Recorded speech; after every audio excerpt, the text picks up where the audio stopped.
from Kenora-Rainy River. Thank you. To the Minister of Natural Resources. Minister, I believe first and foremost that forests in Rainy River District should serve to create jobs in the Rainy River District, as it has for the better part of 100 years. Now the people in this town are left watching as their livelihood is being trucked away. I believe that the Crossroute Forest should be providing fibre to the local Fort Frances mill so that we can create 1,000 jobs, so that 1,000 people can pay their bills. But the minister seems content with the status quo. My question is, Minister, is the reason why you're refusing to resolve this situation in Fort Frances because the wood is going to your riding to be processed instead of staying in Fort Frances?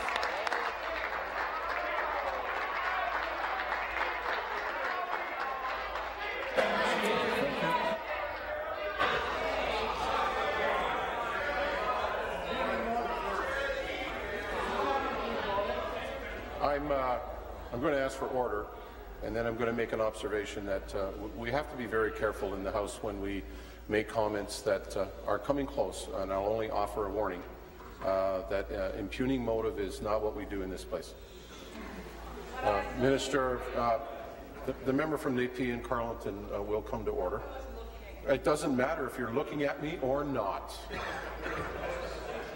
And that includes anyone that wants to add anything else. Minister of Natural Resources and Forestry. Thank you. A week ago, I asked my staff a week ago, who do you think will ask this question? I predicted it would be the NDP, and so I was right. Speaker, this kind of question is so predictable from that particular party, and I will demonstrate to you by way of example for the member opposite why she is so misplaced in... Stop the clock. Start the clock. Order. I'm still standing. Come to order. And the Minister of Agriculture come to order as well. Carry on.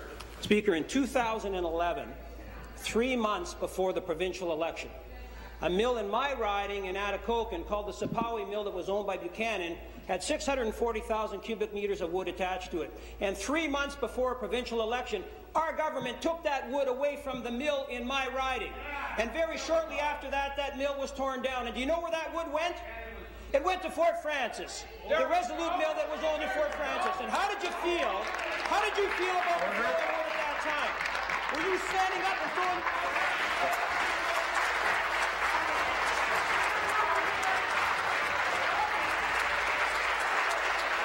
Be seated, please. Be seated, please.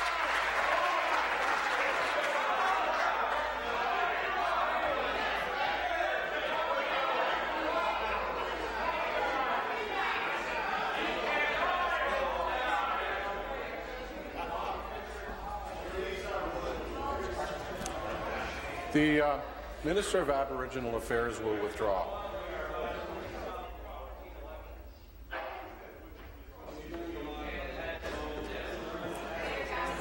Order.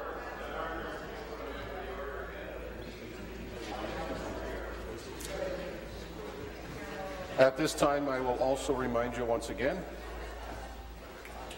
in this place, we raise the level of debate.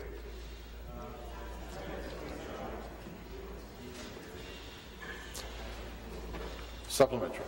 I will tell the minister who the NDP is. We are the party in this parliament who are standing up for the people of this province. It is your government that's making this mess. The people of Fort Frances are keen to work, and they are feeling angry, and they are feeling betrayed by your government's unwillingness to act. 1,000 jobs will have a major impact on our community. Sustainably managing the Crossroute forest in order to create jobs at the Fort Frances mill would bring stability and prosperity back to the Northwest. In fact, in 2011, New Democrats proposed changes to the wood tenure system that would ensure that when a mill closes its doors, that the wood allocations would revert back to the local community. Right now, the minister seems content with the status quo that is only benefiting his community, the community that he represents, instead of listening to the priorities of the people who live in the area where the wood is being harvested. My question to the minister is, does this sound like good, solid, sound governmental policy? Thank you. No. You seated, please? You seated, please?